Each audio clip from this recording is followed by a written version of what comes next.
The message that women need to understand here is these symptoms of perimenopause. And this is where I want to make the paradigm shift in women to have them take this stance is the symptoms of perimenopause are not that of perimenopause, but of estrogen deficiency.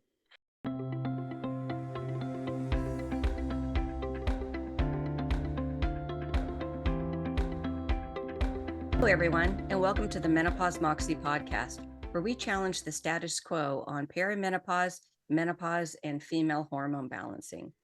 So September is Perimenopause Awareness Month. So in today's episode, we're going to talk about perimenopause, what it is, how to define it, what the symptoms are, and how to know if you're experiencing it. So I'm here today with my producer and co-host, Maggie Kuhn. Welcome to the show, Maggie. Hey Marie, how are you doing? I'm doing pretty well today. I love this topic. Yeah, I do as well because perimenopause is so confusing. And I guess I'd like to just start with asking you, what is perimenopause? How is it defined? Yeah, with just about anything when it comes to female hormone balancing, perimenopause also has confusing terms, and women can get very confused about it. So I'm going to tell you what the conventional mindset of perimenopause is, and then I'll tell you what my definition is. So conventional medicine mindset when it comes to perimenopause is that it begins the 10 years leading up to the menopause, the 1 year anniversary of not having a menstrual bleed, and that it is a transitional phase that women go through, and that it's caused by fluctuating hormones, which you know how I feel about that term fluctuating. It's just no real definition when it comes to explain what's going on. And that perimenopause is inevitable just like menopause is, and that it needs to be managed with drugs, surgeries, treatments, or women just need to suffer through, or they're put on low dose hormone therapy. But being in this field for a couple of decades, my definition about perimenopause has certainly changed. I think women need to understand that perimenopause, it is a transitional process leading up to the menopause, but it's a 3-staged process. So there's 3 stages. There's early, there's the middle stage, and then there's late stage perimenopause. And each stage may have similar side effects, but each stage women will experience more severe symptoms as each stage passes. But perimenopause can start long before 10 years before the menopause. I mean, it can start in a woman's early 30s. In fact, some women never have a healthy menstrual cycle. They just age into this stage 1 perimenopause. I also don't believe perimenopause is inevitable. I think that perimenopause is preventable, and that's really what I'd like to. We'll be talking about more in the next episode is how we can prevent it. But I think women really need to understand that it's 3 phases. That's a pretty radical idea that menopause is preventable. So women are definitely going to want to listen to our next episode. But Yeah. tell me more about the 3 phases. Well, so the first phase of perimenopause happened closer to a woman's early to mid 30s. And this is a time where periods are slightly irregular, and women are noticing they're having period bleeds a little longer or a little shorter than usual. And this particular phase, well, all phases are influenced by estrogen levels. This is a noticeable time in a woman's life in this phase where estrogen has gotten so low that it's now impacting the processes of the female body, such as the menstrual cycle. So a woman may feel depression or anxiety in this first phase. They will notice that it intensifies in the second phase.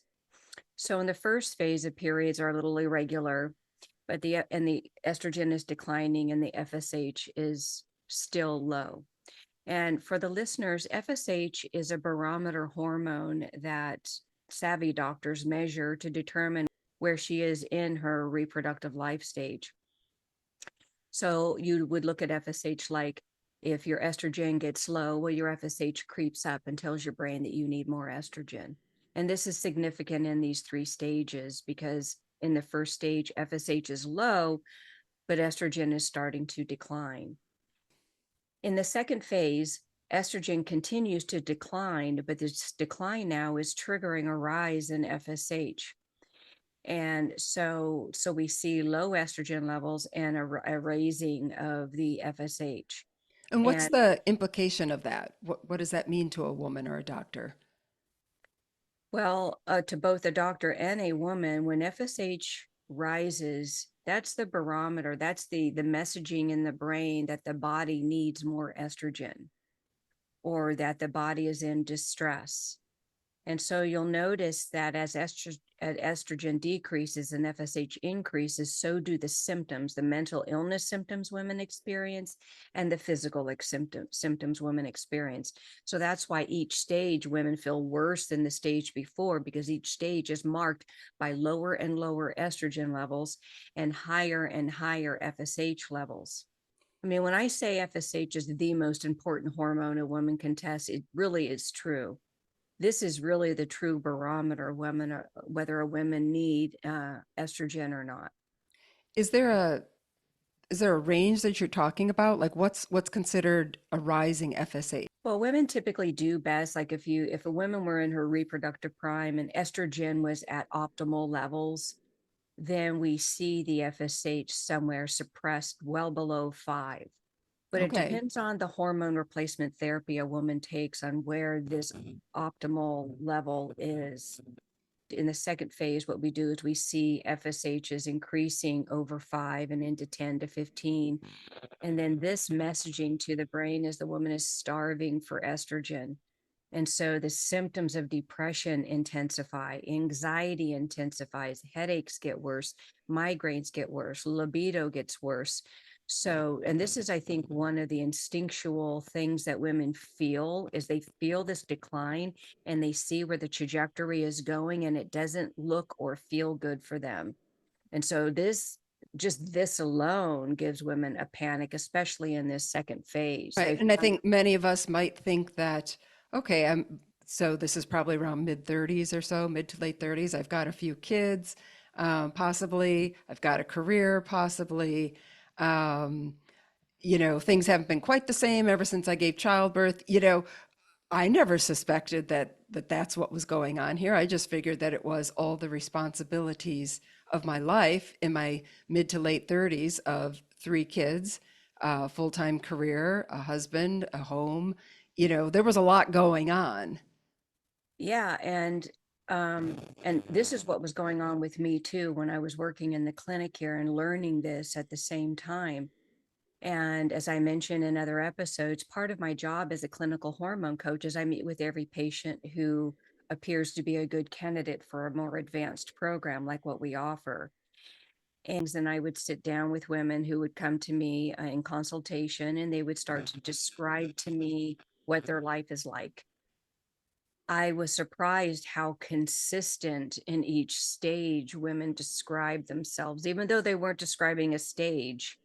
When the patient would talk to me and tell me how they felt, and I would look at their lab levels, and I'm like, okay, it seems like everybody that's in this particular lab range has these conversations and this much misery. And then I made that relation going, okay, I went through that too. And then, and then mid phase, in the mid perimenopause, it's like women were all saying the same thing. So women who manage an FSH above, like say between, 10 and 25, I mean, they had the same symptoms as stage 1, but they were more intensified.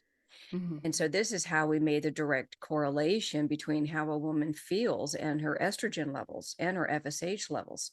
So Mm. by the time that women get into stage 3 or late stage perimenopause, there really is a type of rude awakening and an acceptance that a woman's life is just, this is the way it's going to be, that Mhm. it's not going to get better. And this in second stage really is where the first stage is like, is this really happening? What's going on with my body? I'm trying to run around and trying to do all that I can to cope with these symptoms. Then by stage 2, women are like, oh, this is perimenopause. And then there's like, so this is my life. If they even know what perimenopause is, they Well, may just usually think they're women falling apart. And that was the beginning many years ago. But now with social media and these social media groups and women talking about it, and now just more women are talking about the term perimenopause when we didn't talk about that 20 years ago. And so it's like, yeah, how am I feeling? They're putting in their symptoms in Google and then they're finding, oh, this is perimenopause. What's perimenopause? And well, now there's something that's connected, but what everybody's doing is taking all three stages and globbing them into one thing. And but if women understand that it's a three-stage process and each stage is marked by lower and lower estrogen levels, that explains why the symptoms of perimenopause are really the symptoms of estrogen deficiency. Mm. Let's talk a little bit more about the symptoms of perimenopause. What might women be experiencing or feeling? What are they showing up to your clinic presenting with? Well, the first things that happens, many people think, oh, the menstrual cycles become dysfunctional. That's the first sign, but no, it's really mental illness experiences like depression, anxiety. And some women will say, oh, I've had this my whole life. And then after we work with these patients and we realize, well, actually, you've never had a healthy menstrual cycle, which is the true sign of whether women have plenty of estrogen or not, then we can pretty much determine if how long a woman has been estrogen deficient. Mm. And most women see that they have been spent the majority of their lives chasing the symptoms of estrogen deficiency with birth control pills and all the medications that they've been prescribed. So even though women had depression and anxiety before perimenopause, it will worsen in stage 1, 2, and 3 as each stages go on. Or a woman won't even experience depression and anxiety until maybe the first phase or even the second phase of perimenopause, where they never had a mental illness before.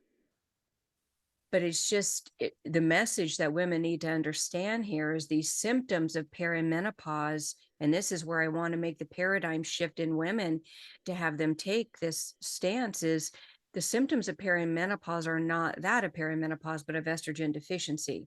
Hmm. So in stage 1, women will experience depression and anxiety and headaches and migraines, but it'll feel worse in stage 2 and then stage 3.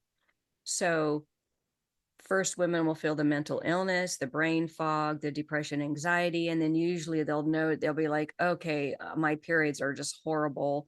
My period is not stopping. I'm on day 45, or their periods aren't happening.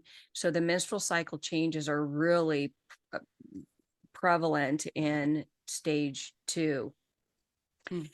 Stage 3, they'll get more hot flashes. They'll get more things that mimic menopause.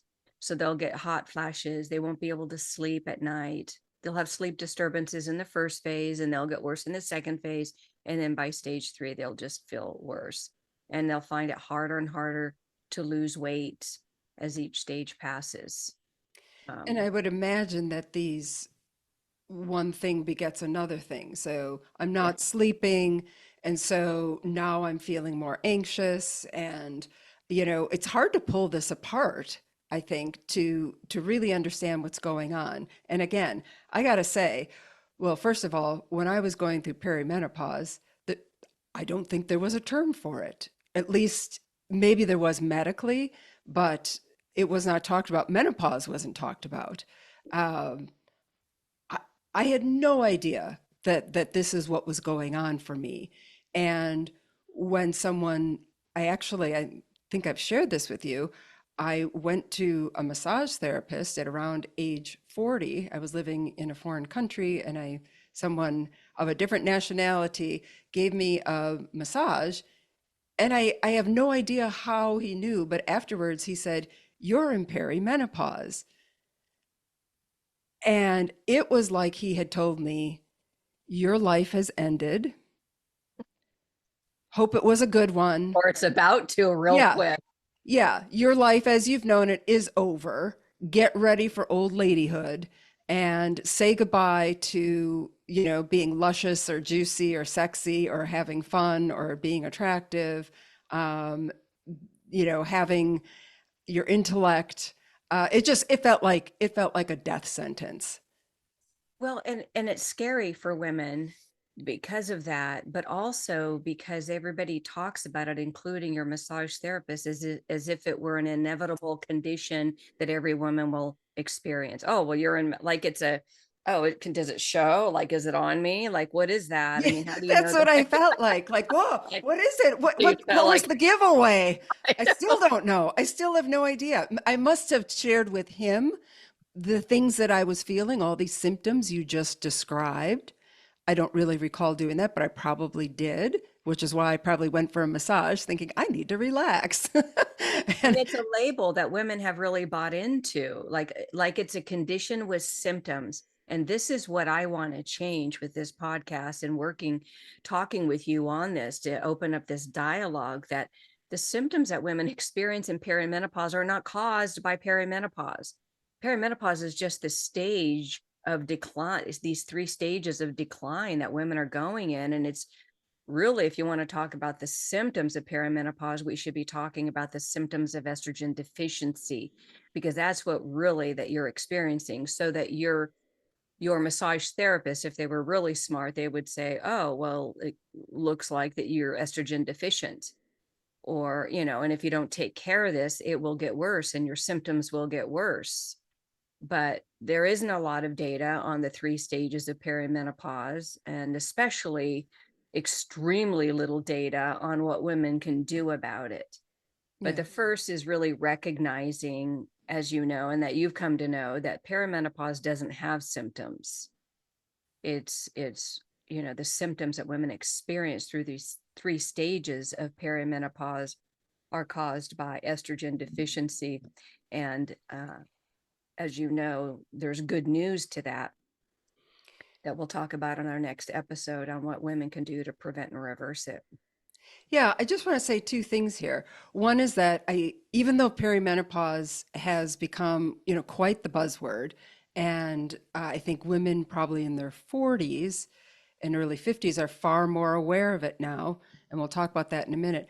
I I'm going to guess that a lot of women still in their 30s, especially early 30s, have no idea that they may be in perimenopause and that some of the symptoms they're experiencing are this, because there is still this understanding, like you said at the beginning here, that perimenopause is 10 years before you hit menopause. And if menopause is somewhere in early 50s, then a 32-year-old woman thinks she's still got 10 or so years before she's even hitting this. Yes, and when women are experiencing perimenopausal symptoms before their mid 30s, mid to late 30s, then these women are typically diagnosed with premature ovarian insufficiency or premature ovarian failure. They're not calling it pre-perimenopausal or premature perimenopause. They're giving it other names, but it's all the same. It's if the ovaries are responsible for producing estrogen and a woman is in premature ovarian failure, what's failing is her ability to produce plenty of estrogen and progesterone needed to regulate a healthy menstrual cycle.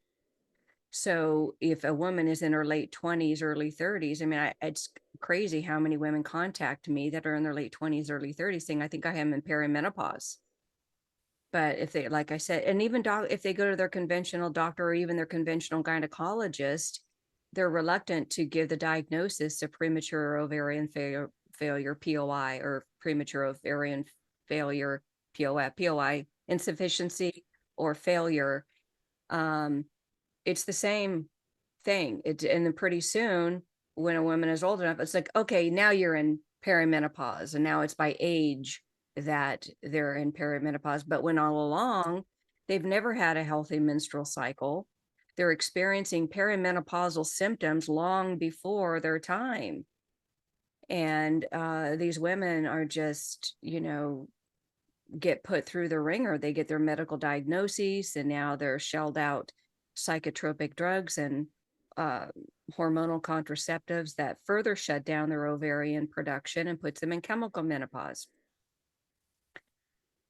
So, yeah, we need to get a better first line therapy for women when it comes to this, and educate physicians on what it is and not use that label. It's 10 years before the menopause. No, actually, Women can be perimenopausal their whole female adult life. We just don't call it that. Hmm. And that's why I want women to look at it this as an estrogen deficiency condition. Right. That's far more hopeful. And again, in our next episode, we're going to talk about that because there's something you can do about it. So let's talk about how others are talking about perimenopause. What are you seeing, and what do you have to say about some of what you're seeing? Well, one of those is what I had just mentioned before is I really don't like the fact that we're talking about perimenopause as it's inevitable. Because when we do this, women typically take a victimhood stance on this, where they feel like, okay, I'm a victim of perimenopause. I'm a victim of this. I have this. I behave this way because I have this.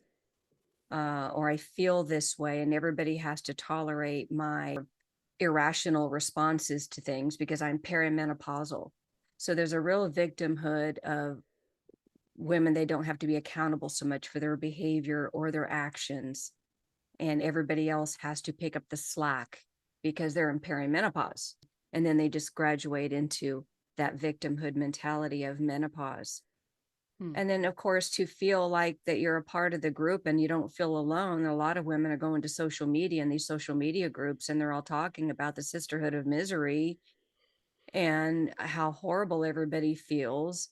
And then women are just grabbing at straws, trying to manage their symptoms with supplements and products and ineffective HRT protocols and, black market hormones and peptides. And they're just scrambling to try to feel good because they don't really have anywhere to go for help.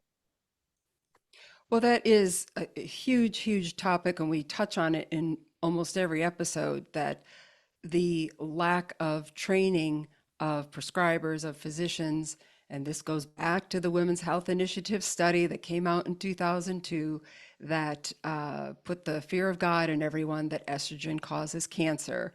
And, you know, every woman pretty much who was on hormone replacement therapy at the time was taken off. And at least a generation, because it's been 20 years now, of women and doctors were told to be afraid of estrogen, to stay away from estrogen. Uh, and so not only did a generation of women lose being on HRT and all the health benefits, we lost a generation of physicians and prescribers who understand it because it's not taught at all in medical school. It's not. And so there's also this general consensus that this women have to suffer, that women have to just do anything they can to feel good at whatever cost. But the truth is that women really do stop caring about things, especially in the late stage perimenopause. There's just this development through the three stages of perimenopause where women really care less and less about themselves. They care less and less about their families. They care less and less about their children. They care less and less about their jobs or their career because they realize it's like, well, this is it. It's like, why should I care any longer? Nobody else does, and I can't do anything about it. I go to the doctor and they tell me I'm in perimenopause. And I've got this condition that I'm stuck with. Mm-hmm. And Well, and I think it's sort of interrelated because women stop caring because they don't feel well. And then because they don't feel well, or they feel angry, or they feel anxiety or depression, that begets more of that. So it's a very vicious cycle and a downward spiral. And of course, there's this very, very popular movement right now, the We Do Not Care Club, on social media. And, part of it's fun and funny, and I think is a great outlet for women to let off steam and feel sisterhood. But you and I both have that concern that embedded within this is estrogen deficiency that's driving some of this we do not care. And I think that there's a difference between I don't care about how I look, I don't care about how I act, you're just going to have to deal with me because I'm in perimenopause or menopause, versus I don't care because I am a wise woman with plenty of estrogen who feels great about myself, and I don't need that stuff anymore, whatever that stuff is. So, can you talk a little bit about that? Yeah, it really is. And I know that, we've had conversation about this before, the whole do not care movement. Melania, I'm sorry, her last name escapes me, but I do find her just adorable. And I really feel for her and her pain. And her followers are feeling that intensity of pain of they feel so horrible that they just don't care anymore about life. They don't care anymore about the way they look. They don't care anymore about pleasing people. They just want to throw in the towel. They want to be left alone. One of my consultations the other day, I told a woman what ends up happening is women, they just want to be left alone. They just set up their lives to where they have their children occupied someplace else in the house. Their husband's doing something else, and they just want to be left alone to watch their crime shows and play Candy Crush. And they live in this isolated one. One woman goes, "Did I put that down on my form?" I said, "No." But it's like they can't cope, and they can't. Hey, been there, totally understand it. Totally understand it. And again, it's so hard to pull these two things apart, right? Or it seems like it is, but you make it very clear. This is Yeah, well, estrogen deficiency, plain and simple. because I tell you something, when you give these women estrogen, their do not care changes. They begin caring when women do get enough estrogen and you pull them out of their perimenopausal states, they start caring. They start caring about how they feel. They start caring about how they look because they feel good, and they can connect with people, and they can cope. Their coping skills increase, and they have more self-confidence, more self-reliance, and they can depend on themselves from one moment to the next because they know they're going to care in an hour. They know they're going to care the next day, the next week, the next month. And when women have this dependability, this self-reliance, and they feel good genuinely, organically, they just feel good for no real good reason, women care.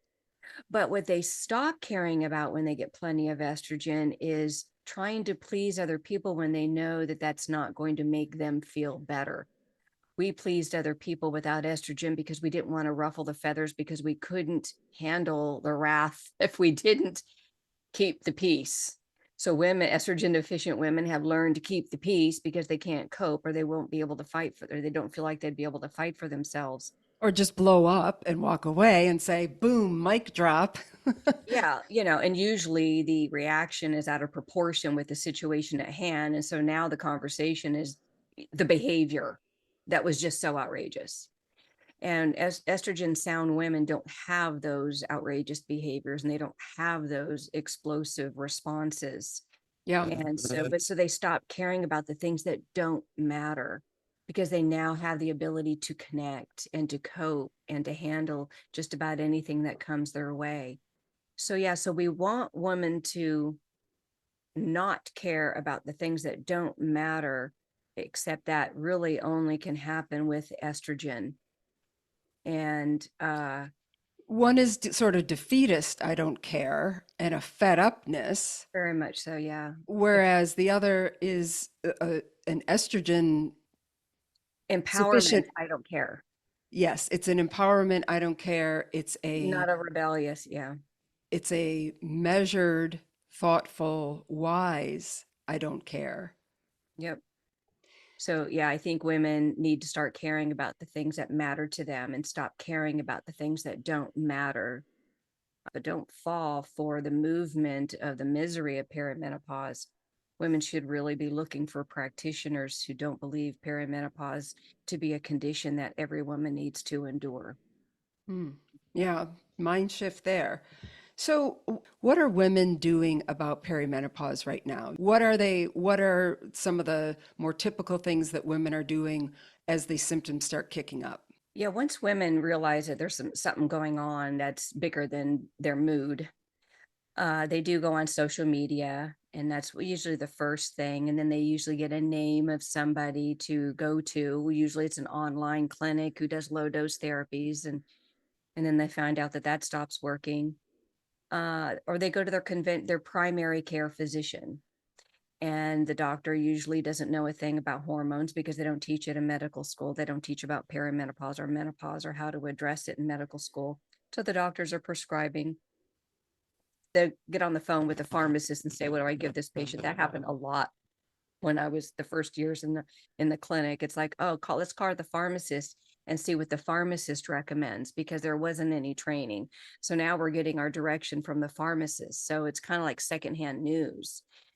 Um, and then once women realize that they're not getting anywhere with their primary care conventional doctor, then they go to a conventional gynecologist who's more brainwashed against estrogen, or their endocrinologist who's just as brainwashed against estrogen. And these specialists, if if they even do prescribe hormones at all, they tell the patient that they can only be on them for a short period of time. And the patient tends to feel this reluctance of the doctor wanting to, okay, I'll give it to you for just a little bit if you want it. It's like, well, no, I want you to tell me what I need to do. Yeah, I mean, women are, and doctors, this lack of training. I mean, we can't emphasize enough the damage the WHI study did.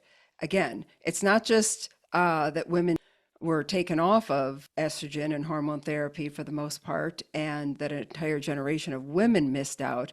Like I said earlier, an entire generation of doctors who are the physicians women are going to right now received no training.